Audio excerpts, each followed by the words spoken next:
we starting? Okay, good evening, everyone. Welcome to our lecture series.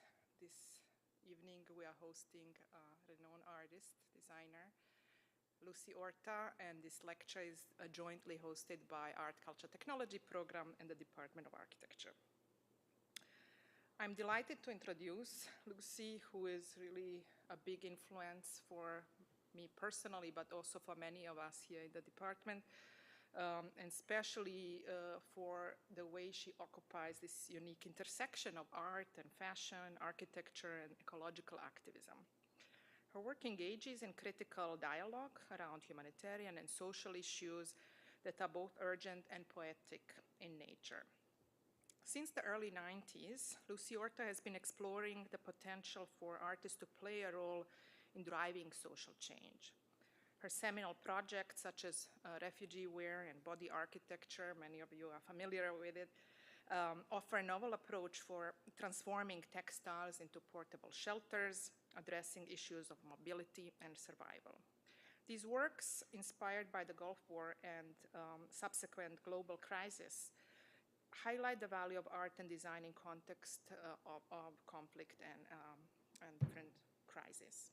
They delve into the notion of crafting personal spaces and foster reflection, autonomy, and security for individuals who are facing forced displacement.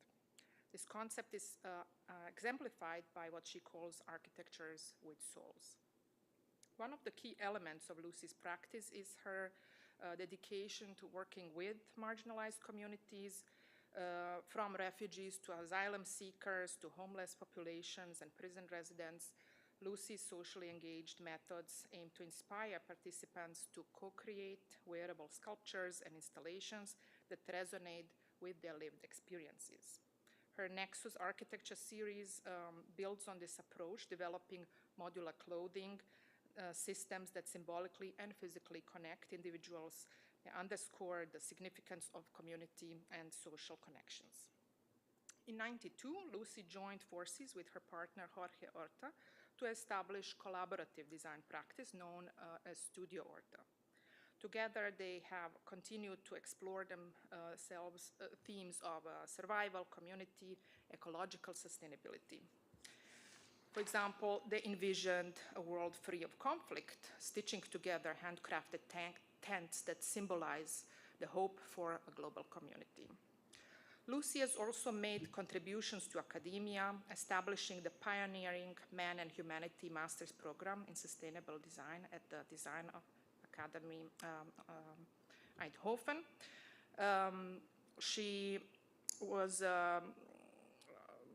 She's professor at the London College of Fashion since 2002 and a member of Center for Sustainable Fashion and Chair of Art and Environment at the University of Arts London since 2013.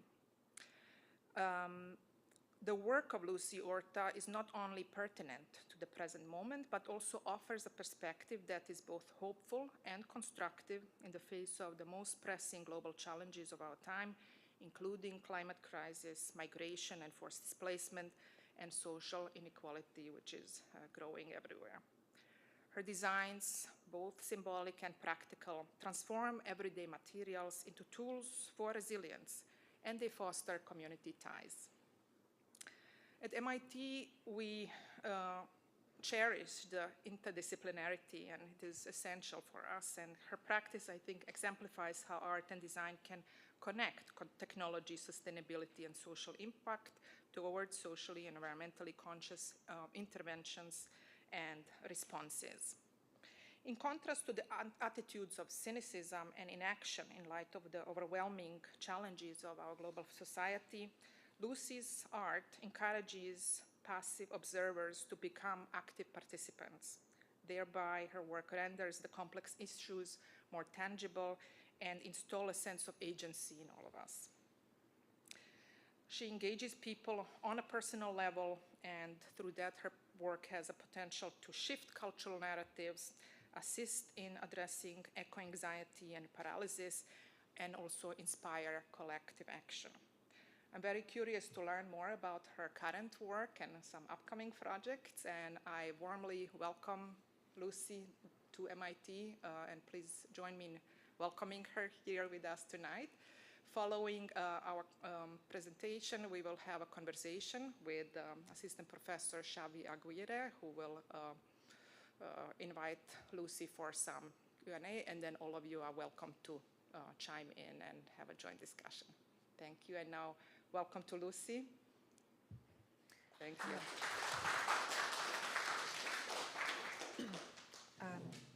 you. Thank you, Azra. That was a wonderful introduction. Thank you to other distinguished colleagues here at Art and Culture and Technology program. It's a great pleasure to be back. I was here, I think, was it in 2012 or 2013? And when I was here, I had a very fruitful collaboration with other colleagues from the Art, Culture, Technology program that I'll mention briefly in this talk this evening. So Azra's already introduced me fabulously, but I'll just mention a little bit about Studio Orta, our practice, which Jorge and I founded in 1992. And just to say, well, Jorge can't be with us this evening, but of course I will be speaking on his behalf and the studio's behalf. And so really, to begin, Jorge began his career in Argentina during the dictatorial regime. This was in the 1970s up until 1982 when he moved to Paris. And I left the UK, I left England to work in the Parisian fashion houses and began my practice after meeting Jorge in 1992. And we've been collaborating now for over 30 years, and we work together with a range of interdisciplinary artists, fabricators, project managers, curators, to develop and create artistic forms that are both representational and operational. This term, operational aesthetics, was coined by the historian, the art historian, Nicolas Bourriaud, the French artist and historian. And in French, it translates to esthétique en fonctionnement. So there's a few questions that drive our practice, and these are derived from manifestos that are written by Jorge in the late 70s. So, in what ways can art create a sense of place and belonging, and which physical forms create agency or legacy? How can we measure our socially engaged practices? Do they achieve inclusiveness and build bridges between communities? How do we define the aesthetics of aesthetics? And what kind of forms and materials in response to societal issues are necessary? And is it possible to reconcile this differential between the sculptural works presented in a gallery or a museum and those projects involving ephemeral or social processes? So, as you can see, we have a vast array of artworks here on the website, different forms. They speak different visual languages within different contexts. And we encounter diverse audiences, be those the white cube, the intimacy of the home, or interacting with people from all walks of life in the public realm. We've used mediums such as welding, carpentry, installation, glassblowing, textiles, light, sound, performance, photography, video, and even food. But we're conscious that the vast array of resulting artifacts just can't represent our complex and changing times. On the contrary, they should be active, reactive to, and act as catalysts for societal change. This presentation is divided into two parts. The first part will explore wearables and body architecture, and in the context of my role as professor at the University of the Arts London and in the Centre for Sustainable Fashion. And this research aims to expand the definition and role that clothing plays within society. And then part two will cover Studio Orta's collaborative projects under the meta themes, the food, water, life. So part one, just to set the context of the encounter that I had with Jorge in the 90s And just as I was beginning to make a successful career in the Parisian couture houses, the Gulf War exploded, the first Gulf War, followed by a stock market crash and the consequences of the devastating economic recession. My encounter with Jorge triggered a gradual transition away from fashion design into the sphere of contemporary art, inspired by his practice and increasing need to become more socially active, to find new creative medium through which to explore the increasing effects of social instability. The first response to the aftermath of the Gulf War in 1991 became known as Refuge Wear, a dual response to the global crisis, as just mentioned, the humanitarian aid appeals for shelter and clothing for the Kurd refugees fleeing the war zones, and increasing numbers of homeless people sleeping without shelter on the streets of Paris. So Refuge Wear and Embody architecture are portable habitats designed for minimal personal comfort and urgent mobility for migrant populations. Habit implies a spiritual garment. The tent a refuge, an inhabitant suggesting a human presence as an occupant for these dwellings. In the habitant, the aluminum-coated one-person poncho with its telescopic armatures transforms into a matter of seconds into this one-person individual tent. I went on to explore further individual convertible shelters. The forms allow for the minimal vital space around the body, and the materials are used for their comfort-seeking properties, further extending the metaphor. Supporting structures are lightweight and telescopic, evoking pop-up architecture.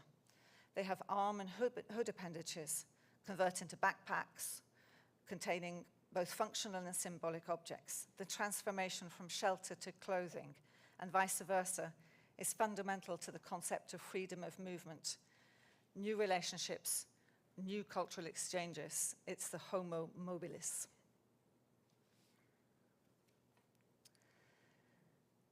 There's an image there on the left, which is on the left, yes, which is the first exhibition that I had. And it coincided with the 60th anniversary of the Salvation Army. And it was a refuge for homeless people designed by Le Corbusier. It's in the 13th district of Paris. This exhibition marked a turning point in my very early practice. As you can see here, the refuge wear are hanging in the entrance to the Salvation Army. The residents passed by and explained in response to the text on one of the sleeping bags, which says, living without shelters for prolonged periods rapidly deteriorates mental and physical health and leads to desocialization. They wished to become more involved in the creative process, so I went to organize a series of creative expression workshops. They explained that one of their greatest losses, along with their homes, was their sense of identity in a city that had no place for them. They felt isolated, invisible, and their lives lacked productivity and creativity. These discursive workshops led to trials to collect feedback and imagine together new prototypes, better adapted to living on the streets of Paris. We staged interventions in the public setting to draw attention to the plight of the homeless. Following on, the director of the Salvation Army invited us to continue workshops to widen participation in the hostel. He states, the widening of participation needs to happen. People need to come closer to our community, to our lived reality. Culture has an important role to play in exclusion. Adjacent to the hostel in the Salvation Army was a warehouse filled with donated clothing and accessories, which were sorted and sold in the thrift store. I chose this raw material as a starting point for a transformation workshop, setting up sewing machines in the basement, in the laundry room, and collecting items of clothing that would otherwise be sent to landfill, either because they were no longer fashionable or they were simply too worn out and of no use. Here, the discarded clothes could be repurposed into new items of clothing to create a tailor-made wardrobe for each resident who would otherwise have to choose to wear these abandoned clothes. The aim of the workshop would offer residents a creative activity to reconsider their identity and reclaim their self-esteem by customizing their own garments.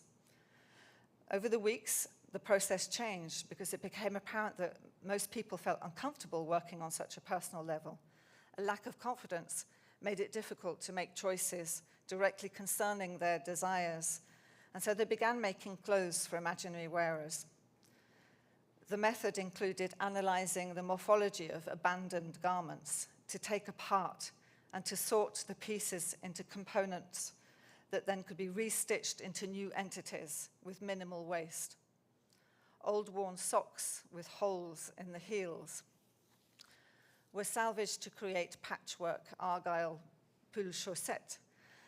The kid leather gloves were unpicked and flattened to create a bolero and hipster pant set. The bricolage process established a parallel between the new lease of life given to the abandoned clothing and this hope experienced by the residents. The resulting collection of garments was presented in 2 catwalk shows. The first took place in the Salvation Army in Paris during Paris Fashion Week, to much enthusiasm. Many of the Salvation Army staff assisted with the staging, repurposing old lamps and radios for lighting and sound, and arranging the furniture and rugs to create a cozy atmosphere for the guests. And then a second catwalk took place in the Salvation Army thrift store in Spring Street in New York City.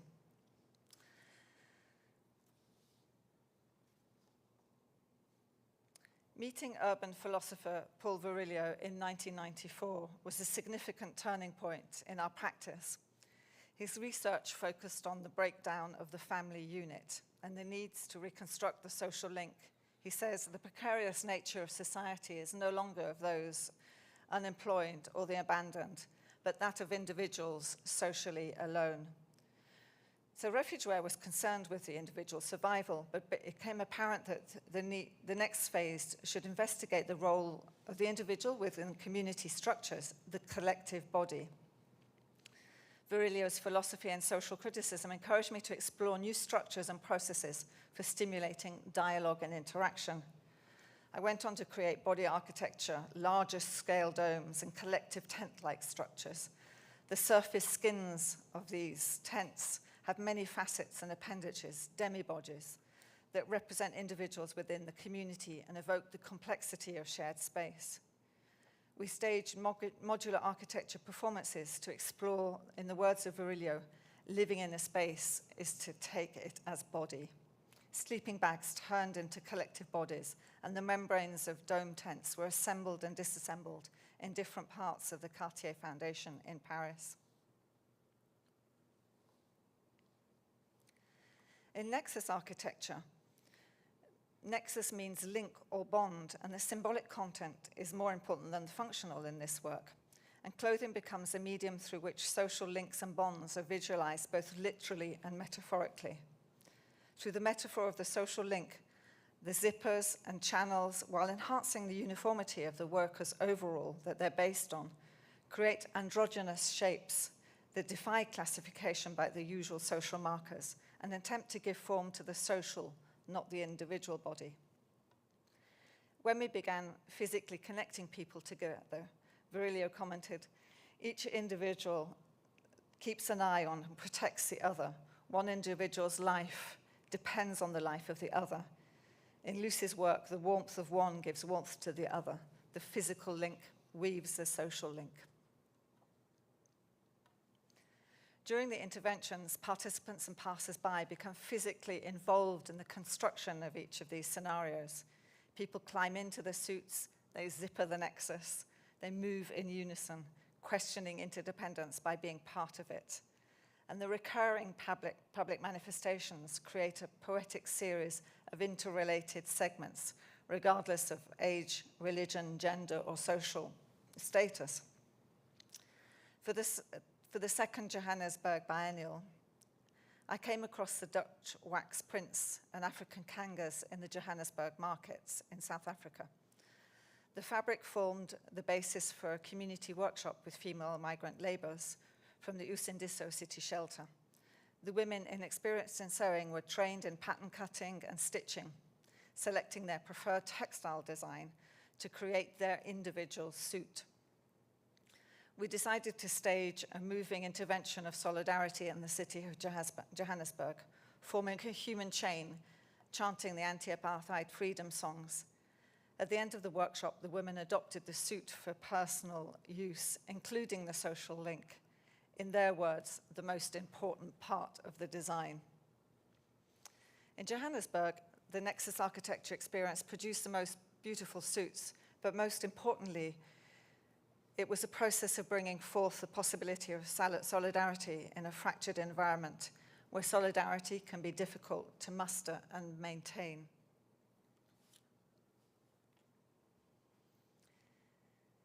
In Cholet,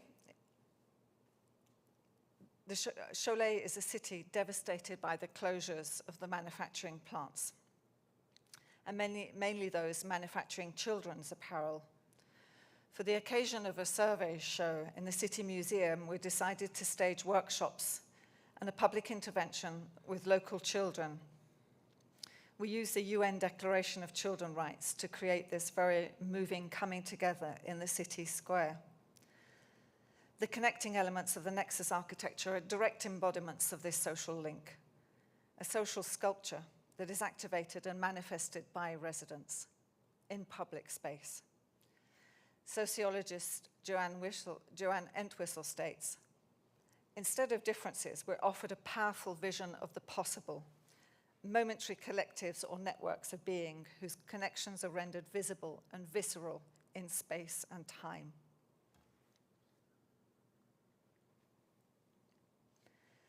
Collective dwelling continues to explore the collective body, this time through co-creation with vulnerable communities across a range of economic backgrounds and countries, from Australia, US, UK, France.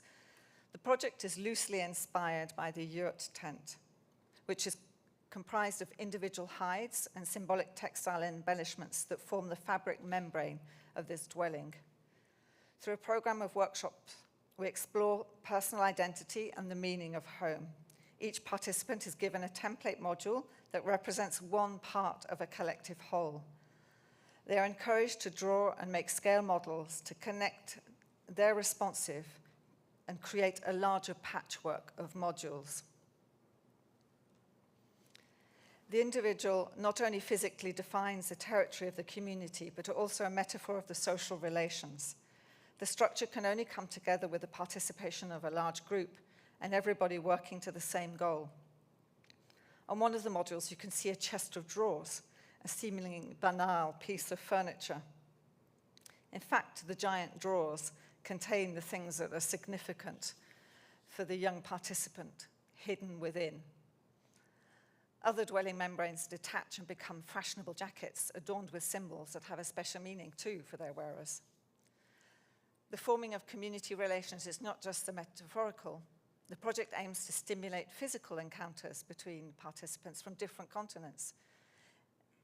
In community settings such as this one in the Grand Street rink in New York City, it was possible to bring students from New York together with those from France, thanks to grants from the Henry Street Settlement and the Youth Exchange Program. Connect to Mobile Village is another example of a project that evolves through participation with others. Based on a system of linear modules, you can see here the orange and the blue, and the nodes, the green and the orange, onto which the individual pods can be connected, these sleeping bag-like shapes. The basic protocol, again, is a zipper, which allows for each unit to connect and disconnect from the sequence. This generates an infinite possibility for configuration, and connector structure can expand according to community's involvement. The village is made up of a network of pods, passages, and intermingling relationships, as illustrated in the Zhaijing Art Museum in Hangzhou, China.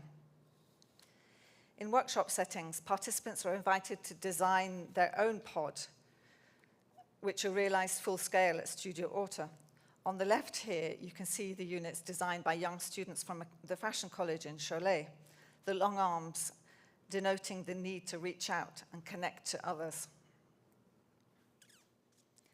And the guardian angels on the bottom right represent the symbol of the historical center of Mexico City. Here we collaborated with the not-for-profit organization in the Zocalo district, which has the highest density of crime and poverty.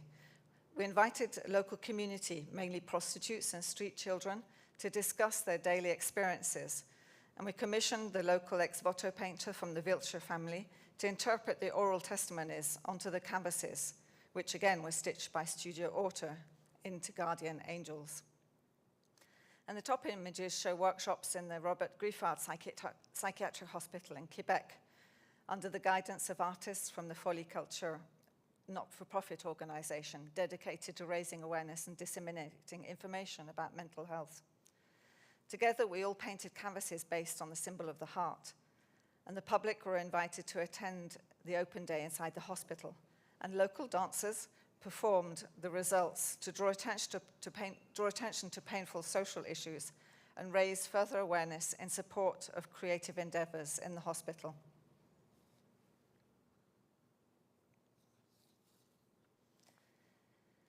The army camp bed and stretchers are key tropes in our practice in the series Lifeguard, a highly symbolic object that can become a supportive structure for the wearer or a transportable aid device for the bearer, conveying both characteristics of vulnerability and resilience. These Lifeguard works incorporate an array of symbolic and functional objects, referencing the increasing fragility of the planet's vital resources. For example, Amazonia. This Lifeguard has amassed a colorful array of species and laid them out on the linen tarp of a stretcher bed. Early herbalists and botanists collected species for medicinal study purposes, and here the association with the original function of the Red Cross gurney stretcher bed reminds us of the wounded body in need of care. Likewise, the Amazon rainforest planet Earth's vital organ is under threat from human intervention, with consequences that will irrevocably affect the health of our planet.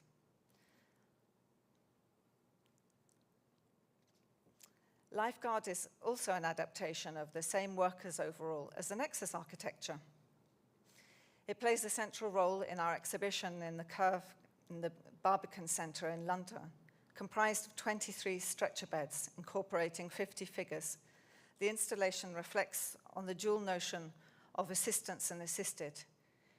Here, the body is not only understood as a measure of one's capacity to overcome ordeals or to support others in distress, but also a fragile structure to be taken care of.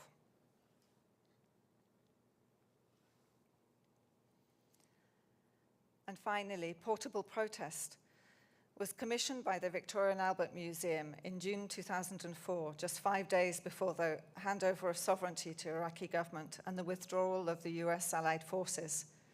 Together with 50 volunteer performers, we staged a passive protest for peace, wearing these gold-printed combat suits.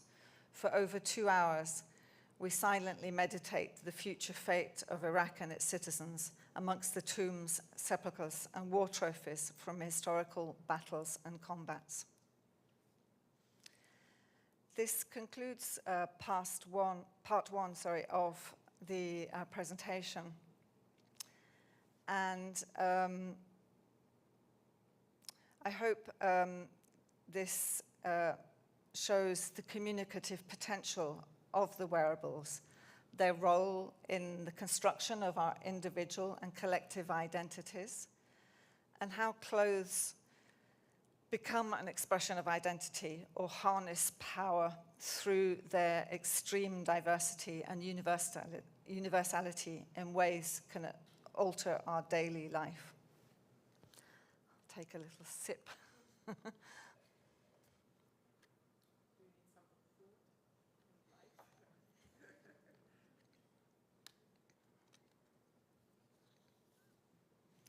So part two will cover food, water, Antarctica, and Amazonia. We have time, yeah. Our ongoing engagement with the subject of food was motivated by the French farmers' protest, which was against the European free market legislation that opened up the possibility for low-cost agricultural produce to be brought into France from European neighboring countries at a cheaper cost. So the French farmers, fearing their livelihoods in jeopardy, dumped their entire harvest on the highways. And you can see the images here in 1995. Shocked by the mountains of edible waste and the desperate plight of the farmers, we started going to the markets on a weekly basis and collecting the discarded fruit and vegetables that are left on the streets at the end of the markets. It's called gleaning. And this became the project All in One Basket, which we began in 1996, 1997. It included an exhibition of artworks centered around an open-air buffet in the Les Moulins district of Paris. The buffet was produced from over 300 kilograms of discarded fruit and vegetables that we'd gleaned from the streets. And we collaborated with the very famous chef Stoher to prepare and cook the produce into a variety of gourmet dishes. And free Stoher samples of jams and jellies and puddings were available to the delight of passers-by. In the adjacent gallery, we installed sculptures constructed from salvaged wood crates containing our homemade preserves alongside photographs of mounds of discarded market produce, and visitors could take away souvenir editions of the bottled and labeled goods or listen to the personal stories of the gleaners in the form of audio recordings on the artworks. During the opening, thousands of people, passers-by, members of the art community, of course, but more important were the casual shoppers, children, tourists, the homeless, and the local communities who stopped to taste and discuss both art and food-related issues. 2 years later, we staged phase 2, called Horti Recycling Enterprise, thanks to a commission from the Wiener Secession in Austria. And we took the advantage of the proximity of the Nasht market, the local fruit and vegetable markets, to draw from the Paris experience. We used on this occasion, a new method of collection, processing, and distribution, creating an enterprise, a recycling enterprise. Instead of collecting food directly off the streets, we provided market vendors with these brightly colored bags and collected them at the end of the day with the processing units, these mobile structures with integrated shopping carts, sinks, hot plates, and freezers. Ripe produce was immediately cleaned, chopped, and cooked on location by the famous chef Hans Staud. And this freshly prepared delicacy were offered to the public for discussions about sustainable initiatives in the city. Following from the success of these social gatherings and the passionate discussions ensuing from the open-air buffets, we developed a third phase of these gastronomic works. These are titled 70 by 7 The Meal, and they unfold as a series of meal performances and have been ongoing since the year 2000. 70 by 7 takes its roots in the biblical signification, meaning forever, ad infinitum. And the multiplication serves as a pretext to bring about encounters between guests who are invited to dine in installations and participate in endless banquets. 7 people invite 7, who invite 7, etc., etc., etc. The act of creating the meal happens through the chain of human interaction. We are merely triggers or enablers in the process. The project is inspired by the Padre Rafael Garcia, who initiated a series of fundraising banquets called El Minuto de Dios to fundraise for a major urban and social development program that would radically transform one of the most abandoned places in Bogota. The dinners were so successful that they financed a district complete with homes and gardens, a theatre, contemporary art museum, small factories, and even a university. Inspired by him, we created a first meal in Dieuze, a rural town of 3,000 inhabitants in the northeast of France. The town has culturally diverse population of Air Force servicemen, farmers, former miners, a large immigrant community, and high unemployment due to the closure of the salt mine. We produced a limited edition of Royal Limoges plates inscribed with the hopes and wishes of the inhabitants, which had been collected during the 18 months prior to the event. And the success of the meal was marked by an incredible turnout. Over half the population came, and over 750 plates were sold on the day. In Philadelphia, we consider this to be one of the most ambitious meals to date, and it's commissioned by the Mural Arts Program for their anniversary. Art comes off the walls and into the streets. It evolved over a 24-month engagement program with residents across the city and ended with 900 people coming together in Thomas Paine Plaza and simultaneous meals happening in communities where accessibility posed a problem, a challenge for those to get to the center. One of the waiters told us, this happening called people to push through the attitude of indifference to those outside of our atomized lifestyles, to sit, eat, drink, and converse upon the city, which is now, and that which we would want it to become.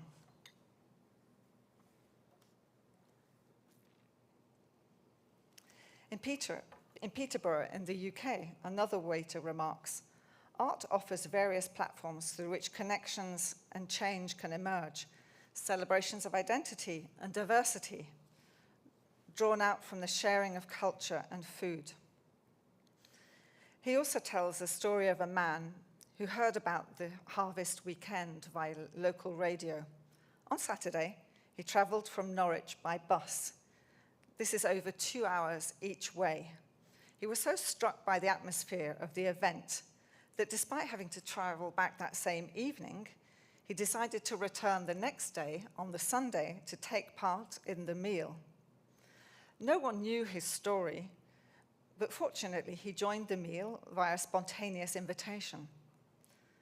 Towards the end, he approached Chris and shared the same sense of joy and inclusion that he'd experienced.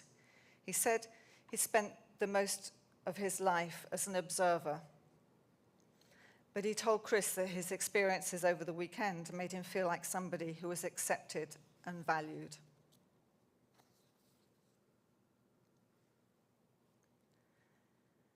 "70 by 7, the meal is an invisible artwork.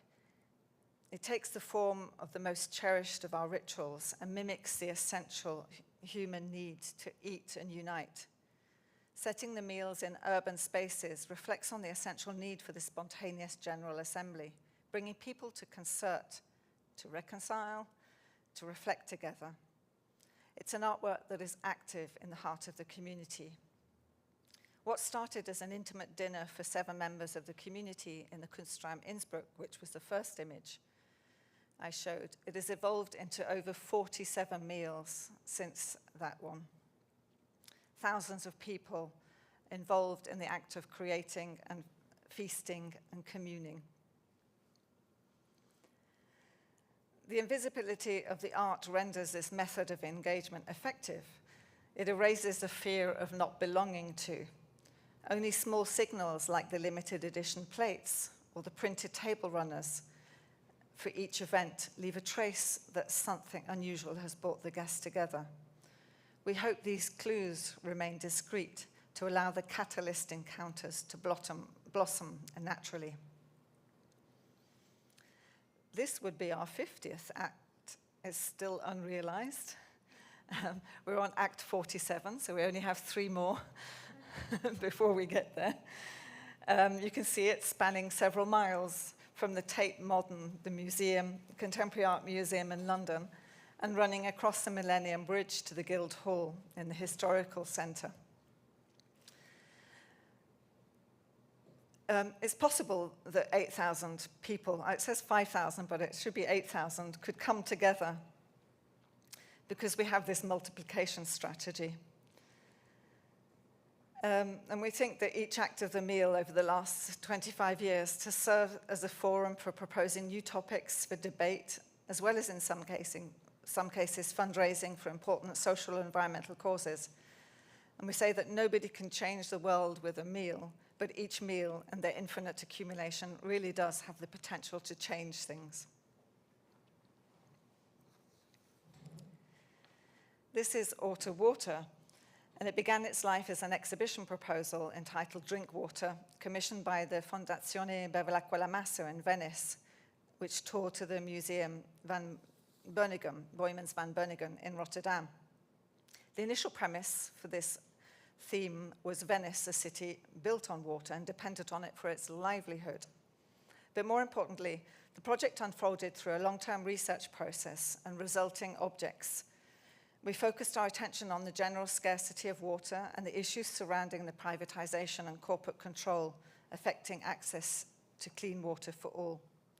Starting from an initial analysis of this crucial issue through visual and textual research, interdisciplinary workshops, and seminars in collaboration with specialists from different domains, we collectively brainstormed ideas for sculptures, large-scale installations, public artworks, and pilot projects that would both evoke the cycle of water and prompt ideas to design and implement clean water projects for communities in need. The results aim to pose questions through the surprising juxtaposition of handcrafted structures and the incorporation of functional and found objects, referencing a wide range of water issues, from the cycles of water, from the source to the pump, to the purification to the packaging.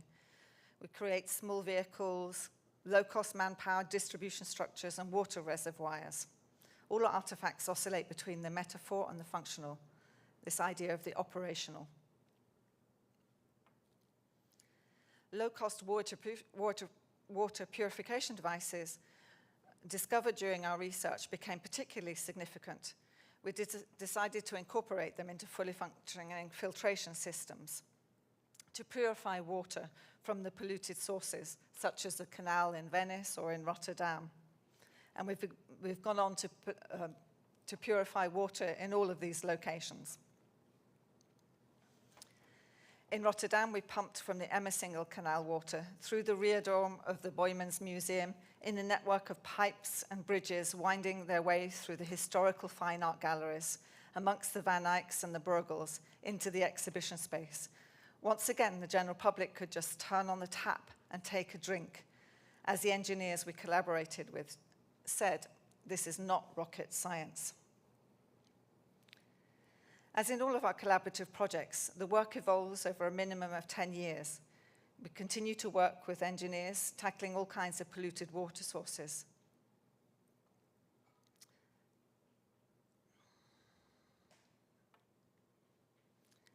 Antarctica.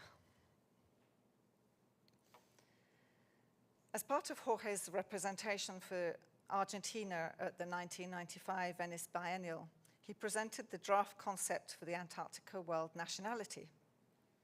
It became a project known as Antarctic Village No Borders, and it focuses on the only unclaimed landmass on Earth, Antarctica. The continent is governed by the treaty, which counts over 50 signatures today. It's a peace treaty that was signed after the Cold War and declared the continent an environmental reserve, establishing the freedom for scientific investigation with a ban on all military activity. We see this as a functioning utopia. Antarctica is a peaceful and cooperative continent. And since the Venice Biennale, we never lost sight of the possibility of establishing the Antarctic community, a community looking towards the future, and where the ice-white continent contains all the wishes for humanity and a message for hope. To begin to imagine utopia, it is necessary to build it, Jorge writes in his manifesto. In 2006, we received an invitation to participate in the End of the World Biennial, taking place in Ushuaia, in Argentina. We imagined a tent village in Antarctica, and with these renders, we managed to convince the curators. Leaving the airbase in Ushuaia, Studio Orta embarked on an incredible expedition to Antarctica to found this New World community. When we arrived at the Marambio scientific base, the scientists were very confused. They had more important things to do than take care of artists, a dictum we've heard many times before from the scientific community. So how do you motivate Argentinian scientists? It's quite easy, with soccer. We imagined a playful game prior to the trip. I'd stitched these football shirts together, soccer shirts together, using different nations' colors, front and back. The speed of the game on the ice pack in sub-zero temperatures and the variety of play and action made it difficult to identify which players were allies and which were adversaries. The match was a true role reversal, where only actions count and not appearances. And coincidentally, 100 years ago, we were reminded of the game of soccer played by the famous expedition of the explorer Ernest Shackleton, as he watched the ship Endurance being consumed by the ice pack, leaving 28 men stranded in Antarctica waiting for rescue that took 24 months. He wrote in his journal, "After all, difficulties are just things to overcome."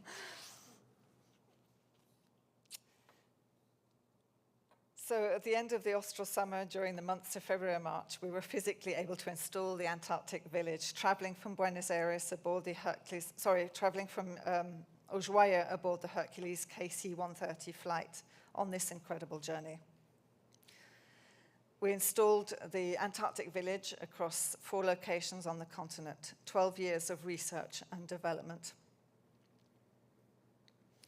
The temporary encampment of over 50 dome-shaped dwellings reflect qualities of nomadic shelters, a mobile village, a symbol of the plight of those struggling to gain the freedom of movement in search of a haven of peace. The tents were assembled in our studio and hand-stitched, collaborating with a traditional tent maker, stitching sections of flags from countries around the world, along with extensions of clothes and gloves, symbolizing the multiplicity and diversity of peoples. The textiles are silkscreen printed with a motif proposing an amendment to the UN Declaration of Human Rights. Everybody has the right to freedom of movement and residence within the borders of each state. Everybody has the right to, that's the Article 13. Our article states everybody has the right to move beyond their borders, just like pollution, merchandise, and communication traverse borders.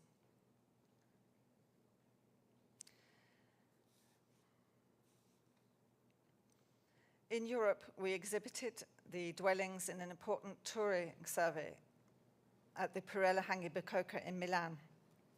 And I've lost count of the exhibitions, although I mustn't forget the one very close by, curated by a curator here in this room at the Tufts University Gallery. Which year was that? 2012, I believe, yeah. We've created many more artworks in the series, drop parachutes, resembling mini drop parachutes. As in many works, we find explicit reference to the tools and objects of emergency rescue missions. In this case, the model is the kind of parachute utilized by humanitarian expeditions to rapidly distribute vital supplies in inaccessible areas. And the lifeline are life jackets that refer both to physical and material rescue and symbolically to the spiritual needs of man, employing materials such as steel, textile, silkscreen, print, and assemblage, the combination of found utilitarian or personal objects suspended from handcrafted steel frames reference the recovery of a lost social dimension, such as affection or solidarity.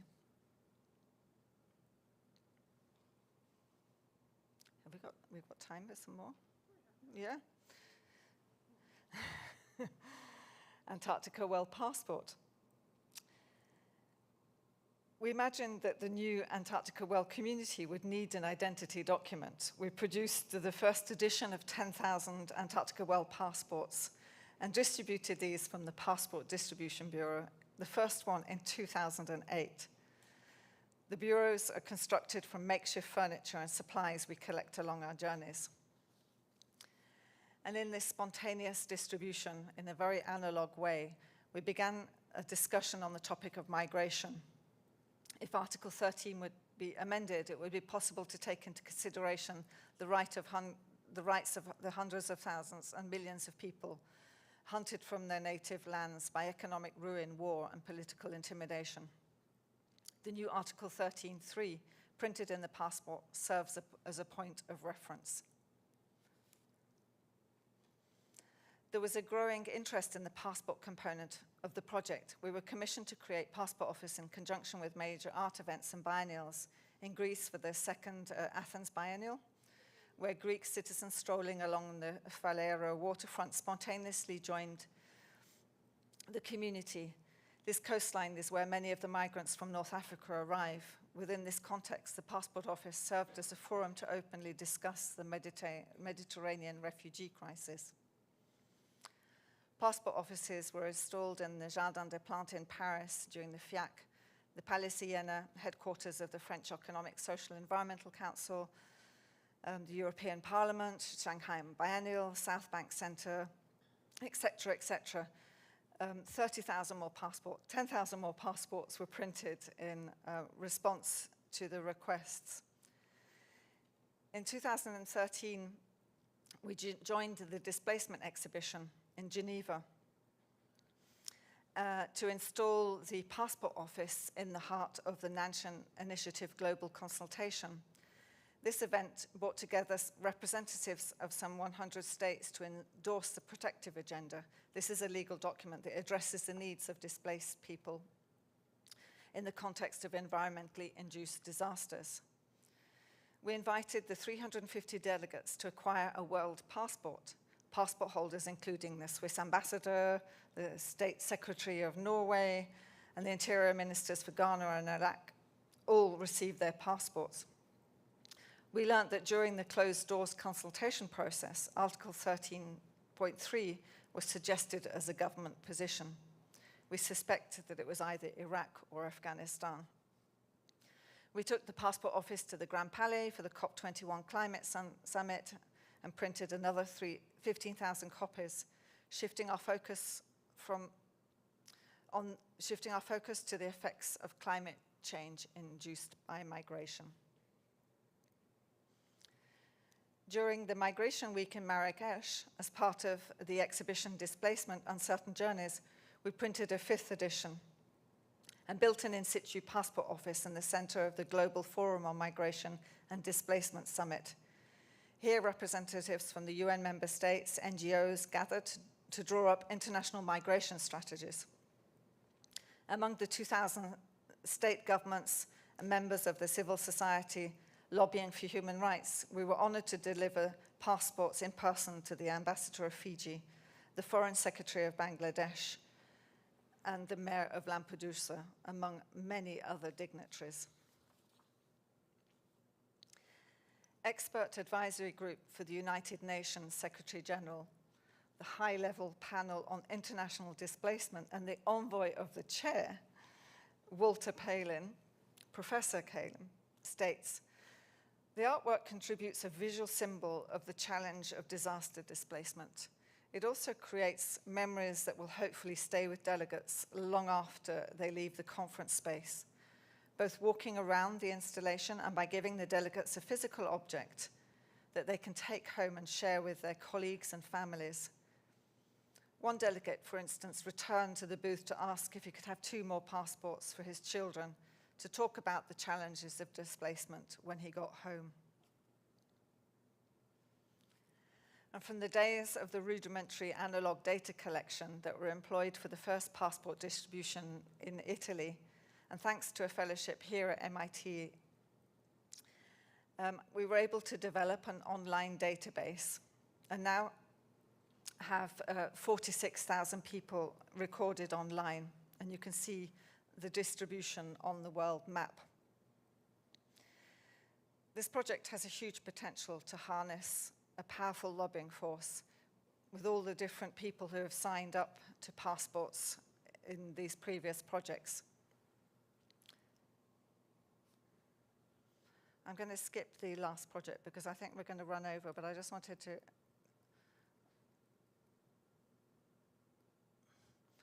just take you to our studio.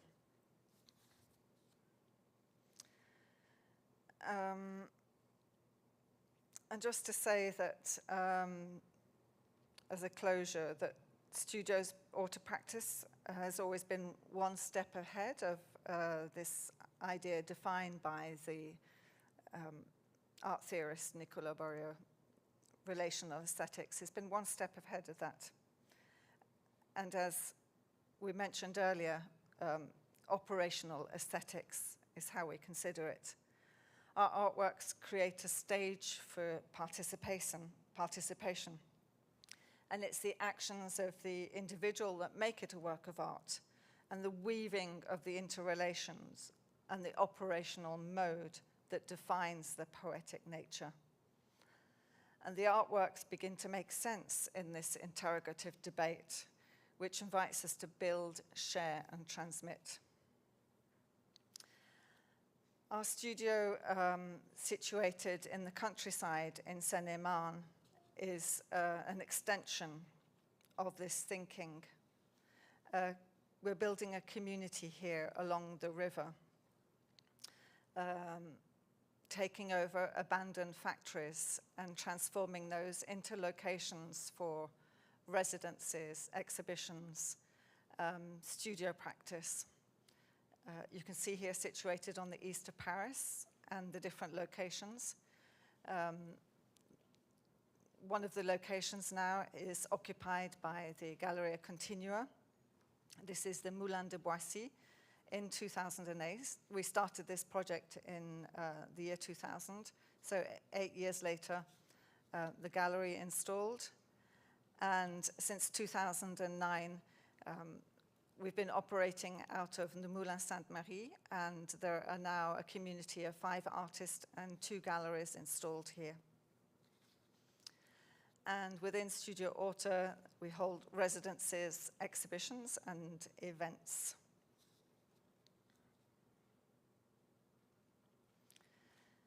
And perhaps some short quotations from prominent contemporary artists, art historians, and curators can close this session this evening. In the 70s, Joseph Beuys said that being public has to serve a goal. Art can empower people to create a new reality, to promote ecology. Art offers a means of visualizing a better, more peaceful, and conscious society. There will be a livable future, but we need to work on it responsibly, actively, and creatively. Now. Caroline Christophe Bakagiev believes strongly in the agency of art and its transformative power in society. Art can speak in ways politics can't. Artists can bypass stalemates and impossible confrontations. Art can speak multiple ways that can perhaps heal social conflict. It does so by connecting with other social problems and political trauma from different historical periods. And Theaster Gates suggests that the role of the artist never needs to change. It should take the temperature, but it cannot be the doctor. We cannot depend on artists to do the work of presidents, ministers, social workers, or private wealth. We can ask artists to be present and to speak truthfully from their core. This is the beginning of change. Thank you.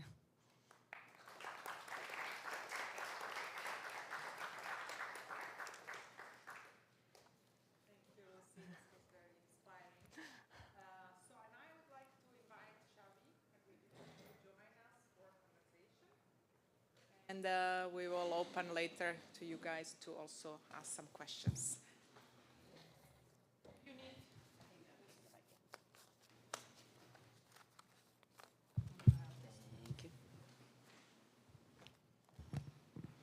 Hi, Lucy. Hey. Hi. I wanted to ask, I'm putting on my sort of more architecture hat, and I wanted to ask about whether you have findings from your incredibly prolific practice on the kind of fine lines that exist in the kind of scale between clothing and architecture as the body extends into space in scale, and it changes oftentimes in materiality or dispositions to the public. Something that we kind of deal with a lot in architecture is the loss of agency. As the scale goes up, the room becomes more governed by other laws. Modernity comes in as this kind of generic vessel that can take on all of us, but our individual sort of heterogeneity gets dissolved into drywall walls and sort of like other materials that do not essentially sort of allow the kind of individual to be visualized within the environment, or in fact even farther, it is one's imposition of their own aesthetic onto a room can be policed oftentimes, right? Like as we see with graffiti or kind of customization. Have you found anything in the sort of gradient between the body to the architecture, a space that you quite artfully sort of navigate? Are there findings from that zone that you can tell us, and like where's the sweet spot? Where is there moments where agency can be kept and distributed, and the kind of all of the laws of architecture don't come in to kill our joy? I think Paul Virilio really describes this beautifully, because he talks about the different layers. You have the underwear, and then you have the dress, and then you have the overcoat, and then you have the sleeping bag, and then you have the container, and then you have the building, the house, the building, and this our work fits between this the overcoat and the container. So it's in this this space, navigates this space between these this living bodily environment and the built environment, industrial environment, if you like. I mean, I'm approaching this from the perspective of a training in fashion, clothing and the membranes that make up our clothing.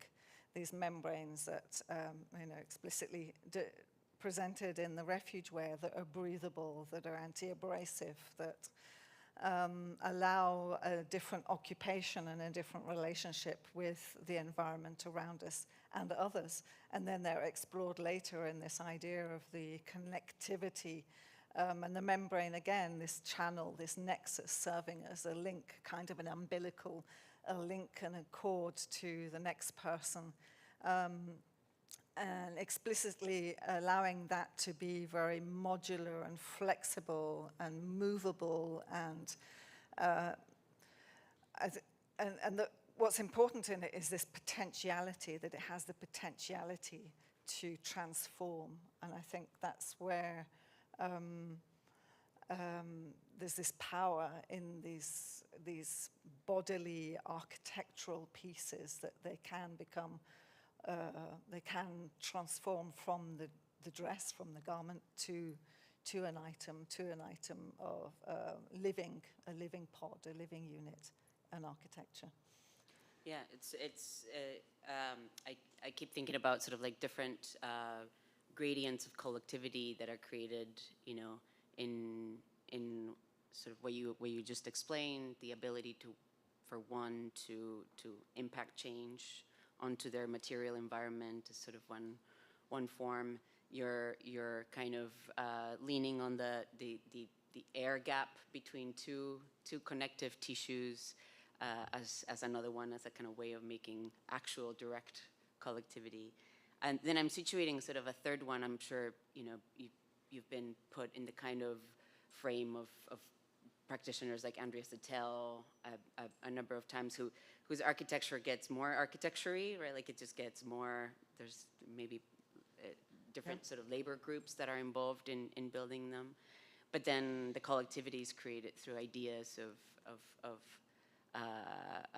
who has stayed the night at an Andrea Sattel and the kind of discourses around that. But yeah, it's super interesting. And I think on that note of like forms of collectivity, I think within the world of architecture, we love to think that you know, we can transcend materiality, that it can, whereas, you know, we often see it as something protecting us from the environments and creating separations between us and atmospheres. You see its potential to connect us, and I think that's a big lesson for any sort of specifically architecture students like in the room, seeing that. But then the move to the event as the connective tissue, food, right, water, or elements. Can you tell us a little bit about the differences between connected through airspace or connected through activity, let's say? Yeah, I mean, we don't really see it as a difference because right, the nexus is the table runner running along the table down that main street. That's the connective tissue, that is the connective bond that brings people, brings communities together to share and to interact with each other. So it's a continuum, and I think it's this, I think what we needed to do was to, what we felt we wanted to do was to investigate topics that were of relevance to local communities. And the dialogues that we were having around the first buffets where we were eating the recycled food led us to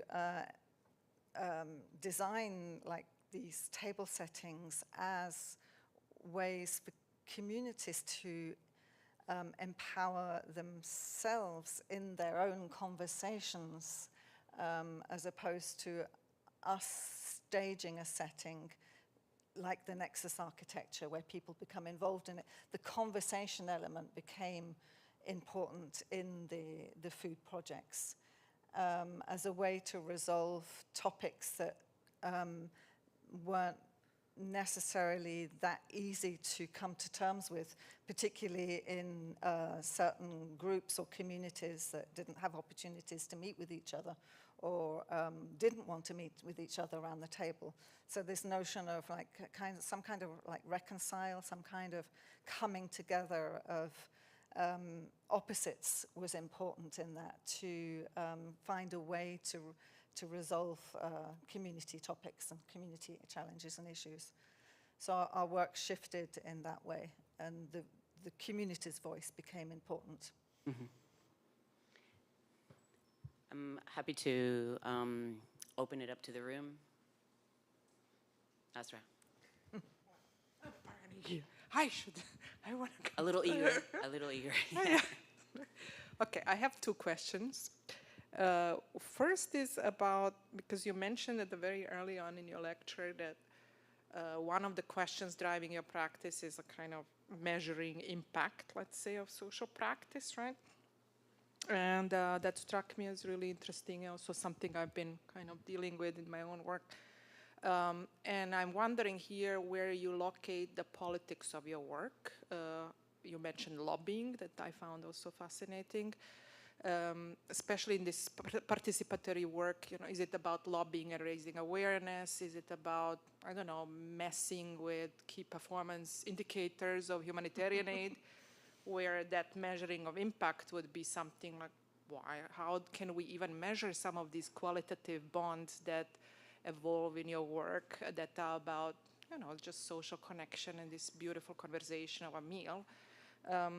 So how do you think about that in like the politics of your work, and where is that crunch that you try to do in the participatory work? And the other question is about the work that is not participatory, let's say, but they are more the sculptural work, let's say, in museums, where you do insist on a sense of full functionality, like the water purification system is fully functional, right? Why is that important if it's not, let's say, a participatory work? I can imagine, I mean, for my own sake, and if I look at the work of Vodichko, for example, the significance of that is a sense of realism that counters speculative type of design, but the realism is important to imagine an alternative situation and render visible that alternative possibility is actually a possibility. How do you think about that part of functionality? Where does it come to play in your own work? Absolutely. I mean, we say the same, that rendering something potentially functional or functional allows the possibility for imagination to play out in other people. So specifically in the water purification, what struck us so strongly in the installation in the Boymans Museum was the visibility of that water purification process, that you could see the dirty water coming into the gallery. It was stored in this massive tank that was putrefying in the gallery. You know, people could watch the water flow through the different galleries in front of all of these master artworks and arrive into the this strange factory installation. And the museum guides would say, well, you can just take a drink of the water, it's fine, you know. But no, it's an artwork. No, take a drink, that's the whole point. Turning on the taps and being able to ingest something clean is an incredibly transformative moment. And it's these trigger moments that we're really interested in, is the emotion of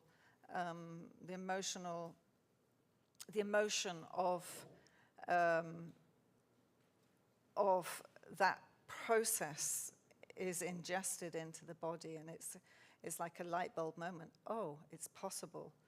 And then again, that will trigger, catalyze, in a sense, the potential of others to go and weigh and look for alternatives to various problems or issues that they encounter. So exactly what you just mentioned. And the other question was about evaluation. There are or more like yeah. Where do you kind of locate the political potency of your work? Is it the awareness raising and this kind of maybe? I would say it's a process of figuring out what works and what doesn't work, and the opportunity to work with the Nansen initiative that I mentioned, and twice, 3 times actually, in the Forum on Migration, and to figure out whether the art has an impact on people, the delegates. We can ask, like we did, Walter, at the end of it, what do you think? You know, is the art we're doing, is it having an impact? Is it having an effect? And you know, we heard the response from him. But alongside that, you have, I think, what is possibly, in a sense, a more powerful outcome are not necessarily the delegates coming to collect their passports, but it's actually the cleaning lady, the janitor, the caretaker, the security guard in Marrakesh that are coming up to the passport office and saying, listen, you know, what are you doing? Can we have a passport too? You know, we really want to have a discussion about this.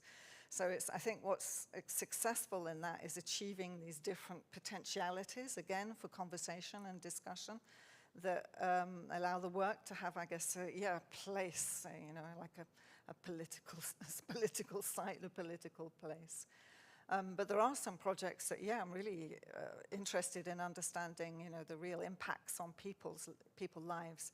And I've been running some more, and I haven't shown them here this evening, but more recent projects where we've employed psychologists to work alongside us and to follow the process of the workshops that are taking place from the start until the end, and to measure the different, through qualitative surveys, through qualitative interviews, the different impact of the projects on people's lives. Yeah, these take 2 to 3 years to realize, so we don't often get the opportunity, the financing to be able to do that, but it's really fascinating, and it's something that we're very interested in pursuing, is like, you know, what are the impacts, how can we evaluate, you know, what do we evaluate? And where is this evaluation going? It's all very well, you know, having the results and say, oh yes, it's changed people's perspectives, or you know, the audience have, you know, gained something out of it. But actually, where we're taking that, it's useful for funding future participatory or community projects, because yeah, we have a measurable benefit to community. Can I ask a quick follow-up to that? I'm wondering if the sort of degrees of functionality, or the degrees of as you called it, counter-realism or realism, are defined on a kind of project-to-project basis.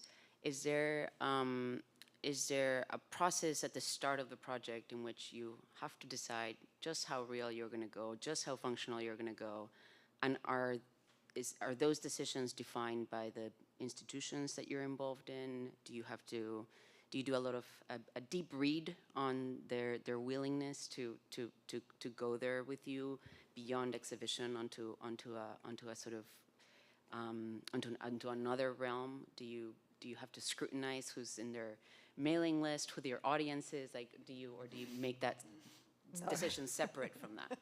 The decision is totally separate. It's an ongoing practice. These works are evolving on a continual basis. We're not responding to you know, the requests of their willingness of an institution or whatever. I think what we do respond to is the questions, or the concerns of the communities that, for example, in the meal project, in the important, you know, well, we're going to stage a meal. What's it going to be about? Well, you know, you have to decide what it's about, because the outcome of the meal should be a benefit to that community.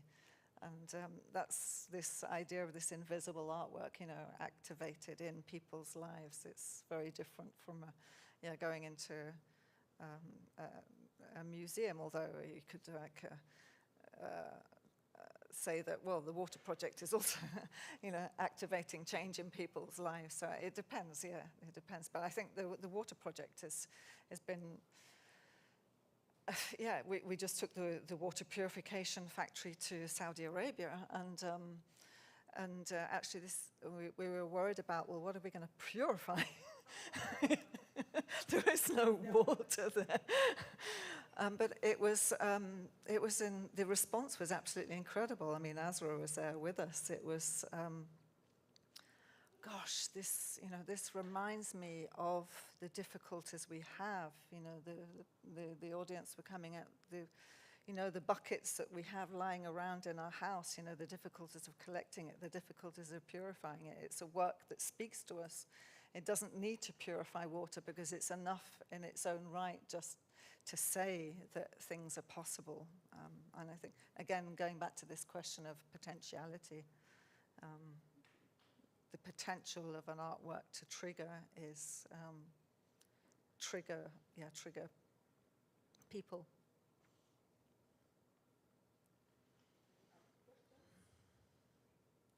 Hi, I have 2 questions, and thank you so much for sharing your amazing work. The first question is, it seems like you work with broad types of community, from children, scientists, with all ages. How can you prepare going into interact with them, and then how do you improvising, changing exercise or engagement workshop with them, because kids might do something different, interest with scientists. And also another question is about your food project. I think sometimes people do things in public space different from they do in architecture, like at the home, or and it seems like that break the boundary. It's look like people feel more comfortable to be intimate in public open space, and seems like the boundary of architecture has extended out. And how do you see more of these happen without food? Is there other things that you have thought in doing in relation with the food project? I just curious because doing having food together in public space in the US is a little difficult, and I just curious how can we encourage that kind of interaction here?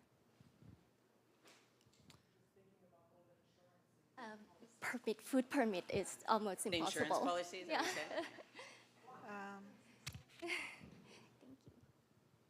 I was just thinking about other projects that we've done, and there's, which I didn't show, but there's this beautiful banner project, which is the image that is highlighted there.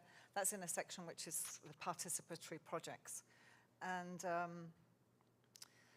this was a project that was inside a prison in this south of London, HMP Downview. And so workshops were adapted to that situation with the women in the prison. Fortunately, in the prison was a manufacturing and training unit for sewing garments, and colleagues of mine from the university set it up.